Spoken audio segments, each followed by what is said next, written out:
면접을 망쳤다고 생각했어요. 새벽부터 폭설이 쏟아졌고 그 와중에 폐지 수레가 눈에 묻혀 넘어진 걸 보자 그냥 못 지나치겠더라고요. 덕분에 코트는 다 젖고 바지엔 진흙이 튀었고 면접관은 저를 위아래로 훑더니 이렇게 말했죠. 꼴이 그게 뭐냐.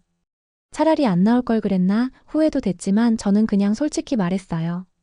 그랬더니 그 사람의 얼굴이 딱딱 굳더니 예상도 못한 한마디를 건넸습니다. 그날 이후 제 인생이 바뀌게 될 줄은 정말 꿈에도 몰랐죠. 그럼 오늘의 사연 시작하겠습니다. 면접 시간까지는 아직 1시간 정도 여유가 있었어요. 눈이 펑펑 쏟아지던 아침 양복 입은 채로 버스 정류장을 향해 걷는데 맞은편에서 폐지 줍는 어르신이 수레에 몸을 기대며 고개를 푹 숙이고 계시더라고요. 눈길에 바퀴가 빠졌는지 수레는 넘어져 있었고 그 무게에 허리를 제대로 펼 수도 없어 보였어요. 안 보면 지나칠 수도 있었을까 솔직히 갈등했어요. 근데 제 발은 이미 그쪽으로 향하고 있더라고요. 어르신 잠깐만요. 제가 도와드릴게요. 조심조심 수레를 다시 세우고 엉망이 된 종이박스들을 주워 담는 동안 제 양복은 완전히 눈과 먼지에 찌들어갔죠. 어르신은 계속 고맙다고 하시는데 저는 이미 면접 생각에 속이 타고 있었습니다. 회사 도착했을 때 리셉션 직원이 저를 2번 훑어보더니 이렇게 묻더군요. 어디 택배 기사님이신가요? 웃음도 안 나왔습니다. 아니요. 십시 면접 보러 온 김성재입니다. 면접실에 들어갔더니 3명이 앉아 있었고 그중 가장 나이 많아 보이는 분이 절 보자마자 한숨을 내쉬었죠. 꼴이 그게 뭐냐고. 머리가 띵했습니다. 기껏 준비했는데 이대로 끝나는 건가 싶었어요. 하지만 다시 생각하니 억울하더라고요. 그래서 그냥 있는 그대로 말했습니다. 폐지 줍는 어르신이 눈길에 넘어진 걸 보고 도와드리고 왔습니다. 그러다 보니 좀 옷이 이렇게 됐습니다. 그 순간 면접관이 조용해졌어요. 그리고 말없이 제 이력서를 넘기더니 잠시 후 천천히 말을 꺼냈습니다. 그 어르신 혹시 키가 작고 한쪽 다리가 불편하셨습니까? 네. 예. 어떻게 아세요? 그는 조용히 안경을 벗더니 이렇게 말했습니다. 우리 아버지입니다. 네. 예. 어떻게 아세요? 제가 그렇게 대답하자 면접관은 말없이 한참 저를 바라봤어요. 침묵이 길어질수록 숨이 막혔죠. 그분은 결국 한숨을 길게 내뱉고 말했습니다. 그 술에 몇 년 전부터 아버지가 저녁마다 끌고 다니시더군요. 말려도 소용없었습니다. 손에 뭔가 들고 있어야 덜 불안하다며 그 나이에도 눈길에서도 제 입에서 아무 말도 나오지 않았습니다. 그저 순간 모든 상황이 낯설게 느껴졌어요. 면접관은 이력서를 천천히 내려놓고 조용히 물었습니다. 도와드리다가 면접 시간 늦을 수도 있었을 텐데 왜 그렇게까지 했습니까? 그냥 제가 도와드리지 않으면 아무도 안 도와드릴 것 같았어요. 그리고 그냥 지나치면 제가 하루 종일 후회할 것 같았습니다.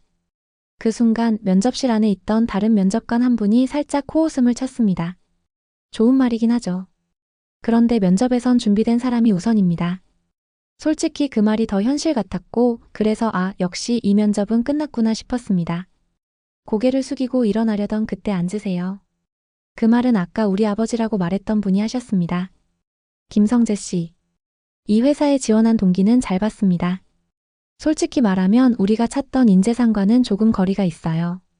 하지만 그는 조용히 손을 깍지 낀 채 말을 이었습니다. 사람을 뽑는 이유는 스펙 때문이 아니라 함께 일할 사람을 찾는 일이기 때문입니다. 그날 면접은 그렇게 마무리됐습니다. 회사 문을 나서며 그래도 후회는 없다고 생각했어요. 어떻게든 내 할 말은 다 하고 나왔으니까. 하지만 며칠 뒤 제 휴대폰에 낯선 번호로 전화가 왔고 수신화면엔 짧은 메시지가 떠 있었습니다. 합격을 진심으로 축하합니다. 그리고 그 밑엔 작은 메모가 더 있었어요. 그날 아버지는 집에 와서 울었습니다.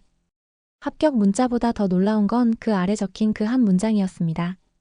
그날 아버지는 집에 와서 울었습니다. 도저히 믿기지 않았어요. 제가 만난 그 어르신은 오히려 미안하다며 연신 고개를 숙이셨고 수레를 끌고 터덜터덜 사라지셨는데 그날 밤 저는 쉽게 잠들 수 없었습니다.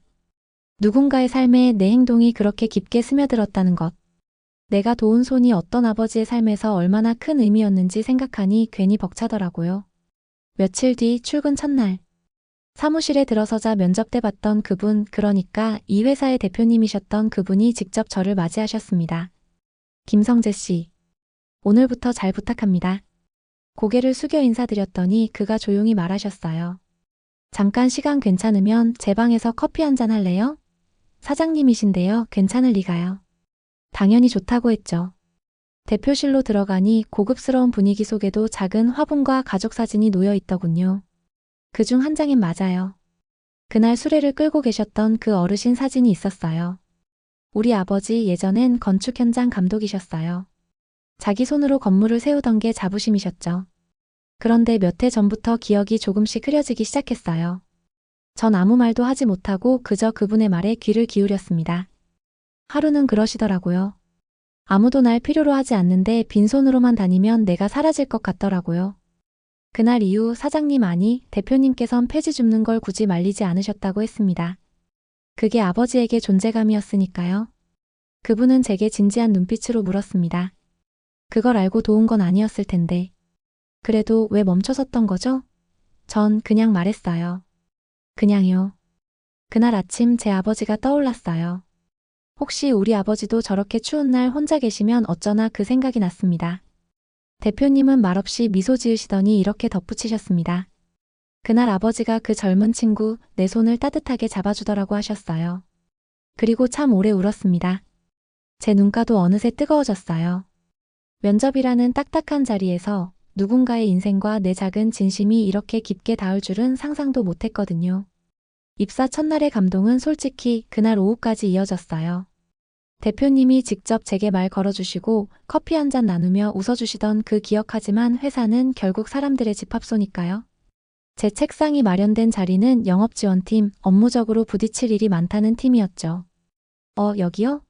이 자리 원래 계약직 분이 쓰던 데인데. 처음 날 인사하며 자리를 안내하던 한 직원이 속삭이듯 말했습니다. 성재 씨 혹시 누가 백인가요? 네. 그냥 우리 회사는 누가 꽂았는지 알면 적당히 거리를 둬야 하거든요. 불편하잖아요. 그 순간이었어요. 제 주변에 있던 몇 명의 직원들이 슬쩍 시선을 피하는 게 보였거든요. 그제야 알겠더라고요. 아, 다들 나를 사장님이 꽂은 사람으로 보고 있구나. 그날 퇴근 무렵 회사 건물 앞 흡연구역 근처를 지나는데 두 남직원이 얘기하는 게 들렸어요. 그 면접 봤던 애 걔래. 아, 폐지 도우네? 그거 사장님 아버지였다며. 아, 진짜? 와, 세상에 그런 드라마 같은 일도 실제로 있구나. 근데 좀 계산한 거 아냐? 쇼 같기도 하고. 그 말이 가슴에 비수처럼 꽂혔습니다. 그날 이후 커피를 마시려 탕비실에 가면 말을 멈추는 직원들, 회의 중에도 제 의견에는 별다른 반응 없이 다른 의견에만 끄덕이는 분위기. 어쩌면 제가 예민한 걸지도 몰라요. 하지만 사람들 눈빛은 거짓말을 안 하더군요. 그날 밤 퇴근길 전철 안에서 제가 뱉은 혼잣말이 아직도 생생해요. 내가 뭘 잘못했지? 내가 도운 건 아무도 모르는 어르신이었고 내가 말한 건 그저 있는 사실 그대로였어요. 그런데 왜 사람들은 진심보다 의심을 먼저 보는 걸까요? 그날 이후 나는 내 그림자도 조심하려 했다. 말 한마디 행동 하나 괜히 오해 살까 싶어 팀 회의에서는 항상 한 발 물러섰고 자빌은 먼저 나서서 했다. 제가 프린트할게요. 제가 오늘 정리하겠습니다. 근데 그럴수록 더 이상했다. 눈치 보며 움직이면 오히려 더 오해받는다는 걸 나는 그제야 조금 알게 됐다. 그러다 어느 날 복사기 앞에서 마주친 여자 선배가 말을 걸었다. 김성재 씨. 네. 너무 열심히 하지 말아요. 다들 부담스러워해요. 순간 머릿속이 하얘졌다. 열심히 해도 욕먹고 안 해도 비난받고 그럼 난 어떻게 해야 되는 건데요? 말은 못했지만 마음속으론 소리쳤다. 근데 그 선배가 조용히 내 옆에 앉더니 종이컵에 물을 따라주며 말하더라. 그날 그 어르신 도와준 거 나 봤어요. 네. 난 그 회사 면접관들 중 하나였어요. 사장님 눈치 볼까봐 말을 못했지. 근데 사람은 다 알아봐요. 누가 쇼하고 있는 건지 누가 진심으로 움직였는지. 그 말이 그날 내게 가장 큰 위로였다. 그날 이후 그 선배와 자주 마주쳤다. 업무 중 질문을 하면 다른 사람은 대충 넘기던 걸 그 선배는 꼼꼼히 알려줬고 내 의견을 회의에서 끄집어내 이건 성재 씨 아이디어였죠? 라고 굳이 덧붙여주기도 했다. 어디에도 내 편은 없을 거야 라고 단정 지으려던 내 마음에 조금씩 균열이 생겼다. 그리고 그 균열은 곧 희망이 되었다. 그 선배 이름은 윤서영 대리. 처음엔 단순히 고마웠다. 누군가 내 이야기를 믿어준다는 사실이 그 자체로 벅찼으니까. 그런데 그녀는 내가 생각했던 것보다 훨씬 더 복잡한 시간을 지나온 사람이었다. 점심시간 회사 근처 조용한 분식집에서 그녀가 처음 꺼낸 말은 예상 밖이었다. 성재씨, 사람들 시선 너무 신경 쓰지 마요. 그게 얼마나 소모적인 일인지 알아요. 선배님은 그런 일 없으셨어요? 그녀는 고개를 돌려 창밖을 바라보다가 작은 미소와 함께 말했어요. 나도 한때 그랬어요. 누군가의 사람으로 여기 들어온 적 있어요. 정말요? 그래서 난 알아요. 진짜 꽂힌 사람과 그냥 억울하게 꼽힌 사람은 다르다는 거. 그녀는 조용히 말을 이었어요. 처음엔 나도 똑같았어요. 쟤는 백 있어서 온 얘야 라는 소리 들어가며 회의 땐 의견 말해도 무시당하고 잔심부름은 당연하다는 듯 떠넘겨지고. 그녀는 웃으며 국물을 한 숟갈 떴지만 그 웃음이 조금은 서글퍼 보였어요. 그래서 난 알아. 지금 성재씨 표정 나도 해봤거든. 그날 이후 서영 선배와는 가끔 점심을 함께 했다. 그녀는 말수는 많지 않았지만 늘 내 말에 귀 기울여주는 사람이었고 회사에서 다른 사람 눈치는 보지 않고 일에만 집중하는 묘한 무게감이 느껴지는 선배였다. 어쩌면 회사에서의 첫 번째 믿을 사람이었다가 그리고 그 무렵 회사에 새로운 프로젝트가 떴다. 바로 신규 복지 프로그램 기획 TF팀 모집 공고. 아무도 선뜻 손들지 않는 그 자리에서 서영 선배가 조용히 내게 말했어요. 이거 너랑 나랑 같이 해보지 않을래? 같이 해보자. 서영 선배가 그렇게 말한 순간 나는 묘하게 든든했다. 솔직히 그 제안을 누가 먼저 꺼낼 줄 몰랐다. 사내 공지사항에 조용히 붙은 신규 복지 프로그램 TF팀 공고는 사실 아무도 눈길 주지 않았다. 그거 해봤자 티도 안 나고 성과랑도 별 상관없다더라. 아니 그냥 누가 실적 쌓으려는 거 아냐? 회사 내 떠도는 말은 늘 그랬다. 무언가를 해보려고 하면 그 동기부터 의심부터 들먹였다. 하지만 서영 선배는 다르게 말했다. 성과 없어도 괜찮아. 이 회사 사람 냄새 나는 곳이라는 거 누군가는 한 번쯤 만들어줘야 하잖아. 그렇게 시작된 TF팀은 2인조 팀이었다. 딱 우리 둘. 우리의 첫 미팅 장소는 회의실이 아니라 구내식당 빈 테이블이었다. 포스트잇 몇 장과 펜 하나로 시작한 기획서에 서영 선배가 제목을 붙였다. 사람을 위한 복지, 마음을 위한 시스템. 나는 그 문장을 보고 괜히 목이 뜨거워졌다. 선배, 왜 이 회사에 아직도 있어요? 그날 무심코 물었다. 그렇게 마음고생하셨다면서 서영 선배는 그냥 조용히 웃었다. 누군가는 내가 버티는 걸 보고 나도 버틸 수 있겠구나 생각하겠지. 그게 왜 저예요? 넌 기억해 줄 것 같아서. 그날 이후 우리 둘은 매일 점심시간을 작전 회의 시간으로 바꿨다. 퇴근 후에도 카페에 앉아 도표를 정리하고 직원들 몰래 작은 설문지도 돌렸다. 그런데 그 노력들이 슬슬 결과로 나타나기 시작했다. 익명의 설문함에 이런 문구들이 보이기 시작했으니까. 이런 팀이 있는 줄도 몰랐는데 진심 느껴졌습니다. 정말 필요한 이야기들을 해주셔서 감사합니다. 그리고 익숙한 필체의 메모 한 장. 폐지 줍는 아버지를 도운 마음처럼 사람 마음을 만져주는 팀이 되길 바랍니다. 사장님이었다. 익명의 설문함, 익명의 응원 메모. 하지만 우리는 알 수 있었다. 그 글씨체, 그 문장의 온도. 폐지 줍는 아버지를 도운 마음처럼 사람 마음을 만져주는 팀이 되길 바랍니다. 사장님. 그 한 줄은 사실 어떤 칭찬보다 더 강한 지지였고 우릴 더 이상 투명한 팀이 아니게 만들었다. 다음 주 TF팀은 전 사원 대상 복지 개선 미니 포럼을 열기로 했다. 처음엔 우릴 비웃던 사람들조차도 뭐지? 이거 진짜 하는 거야? 라며 관심을 가졌다. 심지어 인사팀 과장님이 찾아와 기획안 좀 봐줄 수 있을까요? 라고 직접 먼저 말을 걸었다. 달라졌다. 정말 조금씩 우리를 보는 눈이. 그리고 포럼 당일. 딱 30명이 참가 신청한 포럼은 그날 오전에만 12명이 추가로 들어왔다. 회사 복지에 대해 불만만 늘어놓던 사람들이 하나둘 자리에 앉기 시작했다. 나는 포럼 마지막 슬라이드에 그 메모를 적어두었다. 사람의 마음을 만져주는 복지 우리가 그 시작이 될 수 있다면. 행사가 끝나고 나서 누군가가 내 어깨를 톡 건드렸다. 저 성재씨 맞죠? 고개를 돌리자 어디서 많이 본 얼굴이었다. 그는 조용히 말을 이었다. 그날 폐지 줍던 어르신 도와줬던 장면 사실 저도 멀리서 봤어요. 근데 그거 진짜 감동이었어요. 그 순간 내 눈이 조금 뜨거워졌다. 내가 했던 아주 작은 행동이 누군가의 눈에 기억으로 남아 있었다는 거. 그게 얼마나 위로가 되는 일인지 그제야 알겠더라고요.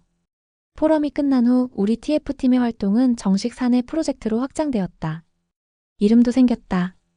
사람을 듣다 이름을 정하는 날 서영 선배가 내게 말했어요. 성재 씨가 있어서 가능했던 일이야. 내가 고개를 저으려 하자 그녀가 조용히 웃으며 말했어요. 사람의 마음을 움직이는 건 언제나 기술이 아니라 진심이더라고. 뭐라고요? 인사이동요? 그 말을 들은 건 포럼이 끝나고 일주일도 채 지나지 않았을 때였다. 회사 공지에 작게 적힌 인사이동 명단. 윤서영 대리 전략기획팀 전출 예정. 가슴이 철렁 내려앉았다. 나는 곧장 서영 선배에게 달려갔다. 선배님, 이게 무슨 아바구나. 그녀는 조용히 웃었다. 늘 그렇듯 감정을 드러내지 않는 그 표정. 혹시 우리가 한 일 때문에 아니야. 그건 아니야.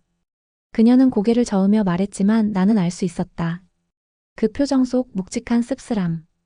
사실 TF팀 활동은 회사 내 소문으로 점점 퍼지고 있었고 그게 일부 간부들에겐 불편한 움직임처럼 느껴졌다는 소문이 돌았다. 원래 이 회사는 조용히 사는 게 답이야. 굳이 튀지 말지. 그런 얘기들이 탕비실에서도 엘리베이터 안에서도 조용히 맴돌았다. 그리고 결국 서영 선배는 전출 통보를 받았다. 그날 그녀는 마지막 회의에서 이렇게 말했다. 변화라는 건 누군가의 용기에서 시작돼요. 저는 제 몫을 했다고 생각해요. 이제 여러분이 이어가 주세요. 그녀는 나를 똑바로 바라보며 작게 웃으며 덧붙였다. 성재 씨, 이제 당신 차례야. 선배가 떠난 후 프로젝트를 이끌 책임은 내게 왔다. 나는 여전히 회사 내에서 사장님이 챙긴 사람으로 불렸지만 이젠 한 가지 수식어가 더 붙었다. 진짜 일로 보여준 사람. 작은 변화였지만 그 한 줄이 내 어깨를 조금 더 펴게 만들었다. 그리고 그날 서영 선배가 내 책상 서랍에 넣어둔 쪽지. 내가 떠나도 넌 계속될 거야. 진짜는 언젠가 통하거든. 오늘도 회의하시죠, 팀장님. 그날 처음으로 누군가 나를 그렇게 불렀다. 성재 팀장님. 사실 팀장 자리는 아니었다.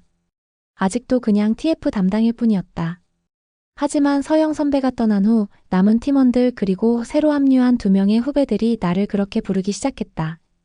그게 낯설다가도 이젠 조금 익숙해졌다. 서영 선배가 떠나고 난 TF팀은 잠시 휘청였지만 이상하게 팀워크는 더 단단해졌다. 우린 더 많이 소통했고 더 자주 싸우기도 했고 더 진심으로 맞붙었다. 그게 우리만의 색이었다. 그리고 그 색이 점점 조직 전체로 번지기 시작했다. 사내 게시판에 올라온 마음 복지 뉴스레터. 오늘 여러분은 어떤 감정이셨나요? 불편함을 참고 있진 않으셨나요? 우리는 일만 하는 존재가 아닙니다. 이 짧은 글들이 매주 월요일 아침마다 올라왔고 익명 댓글로 수십 개씩 반응이 달렸다. 처음으로 회사가 나를 본다는 기분이에요. 이런 걸 누가 쓰는지 모르지만 고맙습니다. 읽다 울컥했어요. 그리고 드디어 사장님이 호출했다. 성재 씨, 잠깐 시간 좀 내줄 수 있나? 대표실에 들어갔을 때 그는 커피를 내리며 말했다. 그날 말이야, 폭설이 쏟아지던 날 나는 조용히 고개를 끄덕였다. 사실 나도 젊었을 땐 그런 식으로 살았지. 남들 안 보는 데서 작은 일 하나 제대로 해보겠다고 그는 커피를 내 앞에 내밀며 말했다. 그 마음 잊지 마. 그 말을 들으며 나는 알았다. 나를 지켜본 눈이 있었구나. 그리고 그게 누군가의 미래에도 영향을 줄 수 있겠구나. 사무실로 돌아와 뉴스레터 마지막 줄을 적었다. 누군가 나를 보고 있지 않더라도 나는 내 방식대로 따뜻해지겠습니다. 그때 사무실 창가 너머 봄비가 조용히 내리고 있었다. 마치 이젠 겨울이 끝났다는 듯이. 봄비가 그치고 회사엔 늦은 오후에 햇살이 스며들었다. 메일함을 정리하던 중 내 눈에 이상한 이름 하나가 들어왔다. 보낸 사람 윤서영. 한동안 잊고 지냈던 그 이름. 이직했다는 말도 들었고 업계에서 종종 이름이 오르내린다는 소문도 들었다. 그런데 메일 내용은 뜻밖이었다. 성재 씨, 혹시 다음 주 목요일 시간 괜찮다면 점심 한 끼 어때요? 나는 심장이 덜컥 내려앉는 느낌이 들었다. 약속 장소는 예전에 TF팀 첫 회의하던 구내식당이었다. 지금은 리모델링되어 카페처럼 바뀐 그 자리. 그녀는 여전히 단정한 셔츠에 검정 슬랙스를 입고 의자에 반쯤 몸을 기댄 채 웃고 있었다. 많이 변했네요, 회사. 아마 선배님 떠나고 나서 제일 많이 변했을지도요. 그게 성재 씨 때문이라는 얘기도 들었어요. 나는 얼떨떨하게 웃었다. 그녀는 커피를 한 모금 마시며 조용히 말을 이었다. 여기 돌아오고 싶어요. 그 말에 나는 눈이 커졌다. 정말요? 응. 돌아오고 싶어졌어요. 그땐 여길 떠나는 게 나라고 믿었는데 이젠 다시 함께할 수 있을 것 같거든. 그날 이후 대표님과 서영 선배는 면담을 했고 불과 2주 뒤 그녀는 복귀했다. 하지만 이번엔 TF가 아니었다. 복지문화실 신설윤 서영 실장 부임 전사 공지가 뿌려졌고 전 직원들은 웅성였다. 그리고 나는 그 회의실 문 앞에서 다시 그녀를 만났다. 이젠 제가 선배를 도울게요. 그녀는 고개를 저으며 말했다. 아니, 우린 이제 같이 하는 거야. 동등하게. 윤서영 실장 복귀 이후 회사 분위기는 분명 달라졌다. 이전처럼 조용히 묻혀가는 분위기가 아니라 이제는 대놓고 말할 수 있는 분위기. 우리 팀 이런 거 개선 안 되나요? 그 복지 포럼 다음엔 내가 발제 맡아보고 싶어요. 한때 누가 하냐며 피하던 일에 이젠 서로 나서려는 사람들이 생겼다. 그리고 그 중심엔 성재인 나와 서영 실장이 있었다. 어느 날 대표님이 우리를 불렀다. 사람을 중심에 둔 조직 그걸 진짜로 만든 것 같아. 고맙네. 그 말에 나는 조용히 웃었고 서영 선배는 고개를 숙였다. 우리가 한 일은 사람의 마음을 그냥 가만히 두지 않은 것뿐이에요. 나는 그렇게 말했다. 도움을 요청하는 사람의 말에 진짜로 반응한 것. 그게 시작이었어요. 대표님은 조용히 내 어깨를 두드렸다.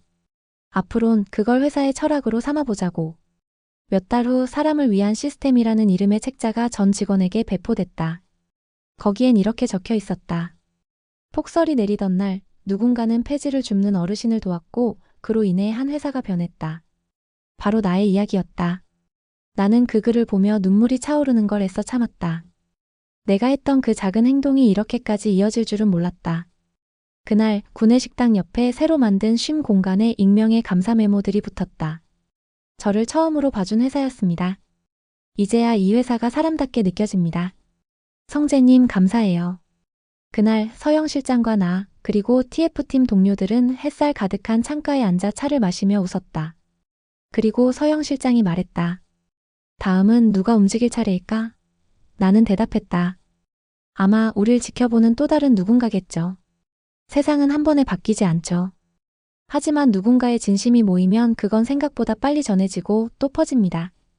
혹시 지금 이 글을 읽고 계신 분들도 그런 첫 마음 한 조각을 품고 계신가요?